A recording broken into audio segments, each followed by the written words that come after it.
And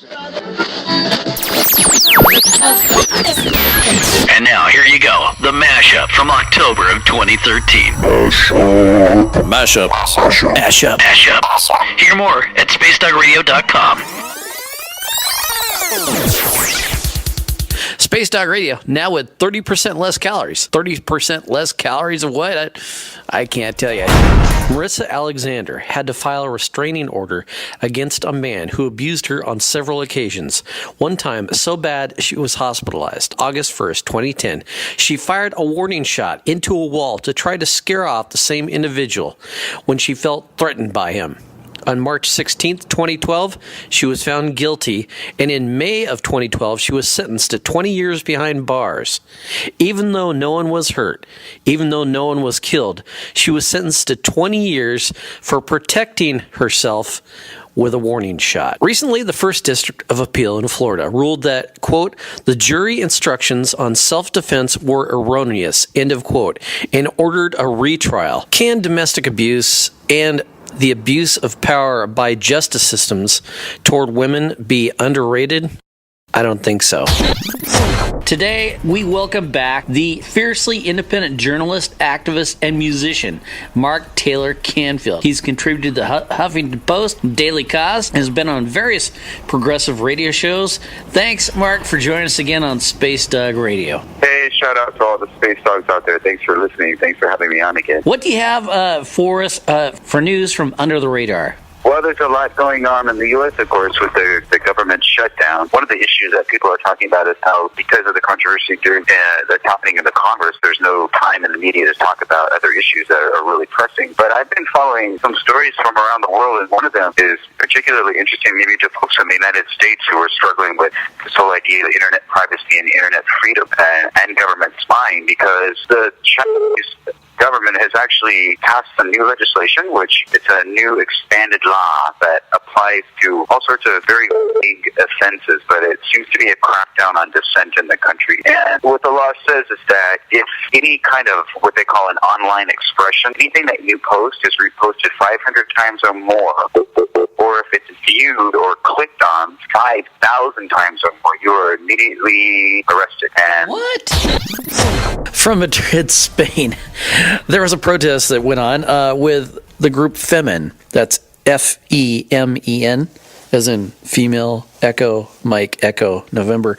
Recently, they staged a huge protest where three protesters, women, were topless. They were protesting against the Spanish Parliament, which was in discussions about changing the rules on abortion. From someplace over Murmansk, Russia, this is a Space Dog Radio Show. On September 18th, 2013, two Greenpeace activists attempted to board a Russian oil platform in the Pekora Sea in protest of drilling for oil in the Arctic Sea. The two were detained, and eventually the Russian Coast Guard seized the Greenpeace ship Rainbow Warrior, which was floating nearby. In all, 30 have been arrested and now may face piracy charges. If found guilty, they could spend up to 15 years in a Russian jail.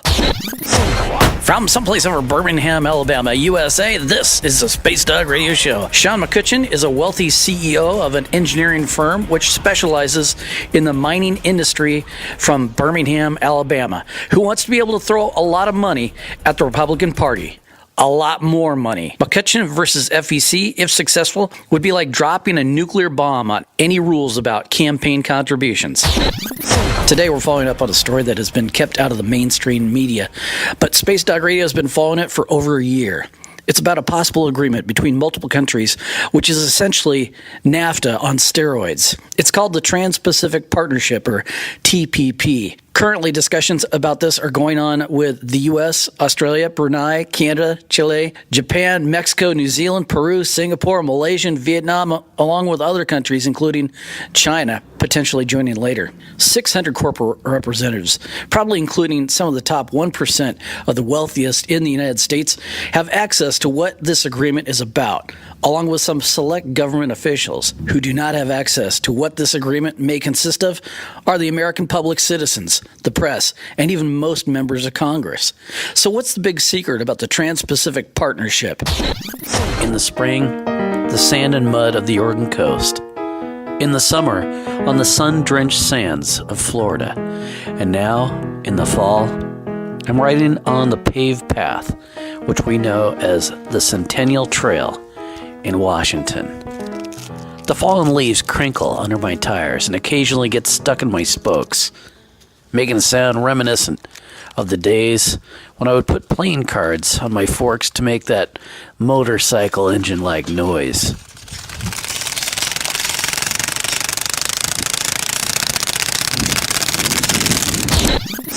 This is Harry Reid's shutdown. This is not the Republican shutdown. This is Harry Reid and Barack Obama's shutdown. Democrats refuse to work with us. Harry Reid refuses to come to the table and talk. Democrats still refuse to budge. No willingness at all to compromise. The president won't negotiate. I and my members decided that the threat of Obamacare and what was happening was so important that it was time for us to take a stand.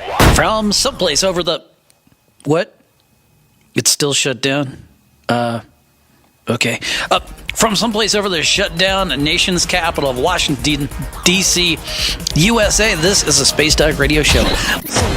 From someplace over Rexton, New Brunswick, Canada, Chief Aaron Sock, who we quoted on Space Dog Radio last week, as a matter of fact, was arrested in the clash. He and a few of his band council members were released a few hours later after their arrest.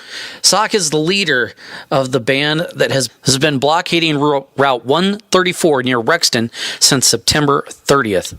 But this protest has been going on way before that. It started back in June, and the people of the First Nation continue to protest fracking on their land. From someplace over Sacramento, California, USA, this is a Space Dog Radio Show. I guess the moral of the story is, if you've got something to sell and it's illegal, don't text a police officer. From someplace over Vero Beach, Florida, USA, this is the Space Dog Radio Show. Police were serving up a drug arrest warrant when they discovered an alligator in a hot tub at the house. From someplace over Medford, Oregon, this is the Space Dog Radio Show. A couple was fined $250 each after pleading guilty on charges of disorderly conduct for alleged mile-high hijinks. The couple was accused of having oral sex in front of fellow passengers on a flight from Medford to Las Vegas. All I can say is I hope they had a blast. I hope they got what was coming to them. Yeah, okay. If you ask this space dog, there are no problems with big boobs. There are no problems with little boobs. There's no problems with boobs at all. From someplace over New York City, New York, USA, this is a Space Dog Radio Show. In the world of business, you've got to keep your edge all the time. And sometimes that means what you do at lunch. From someplace over Riyadh, Saudi Arabia. If you're a woman and you live in Saudi Arabia, you are not allowed to drive. Protests have been going on about this since the 1990s. And this weekend, October 26th, women in Saudi Arabia are being encouraged to get out there and drive alone. If Space Dog Radio had a bunch of money, we'd send a bunch of cars over there just for women to drive. And we would send over a Lamborghini. We'll send over a couple Ferraris and see how the police do with that. From someplace over the Fukushima nuclear plant in Japan, this is a Space Dog Radio Show. From someplace over Beijing, China, this is a Space Dog Radio Show. From the Spark Museum of Electrical Invention in Bellingham, Washington, USA, This is the Space Dog Radio Show. So we're here with Tana Granick, right? Yeah. Tana, Director of Operations at the Spark Museum of Electrical Invention. Yeah. And so, Tana, thanks for having Space Dog Radio on board. Can you tell us just a little bit about the museum here and what all is involved? If someone was going to come up, why would they come to the Spark Museum? You'll never see another collection of, especially the early electrical devices on display anywhere in the world. I mean, there are museums that may have more, but no one was ever going to see it. And our stuff's out. And a lot of it's not even behind glass. It's just out. From someplace over Paris, France, this is the Space Dog Radio Show. Space Dog Radio is proud to present the band Eye to Eye.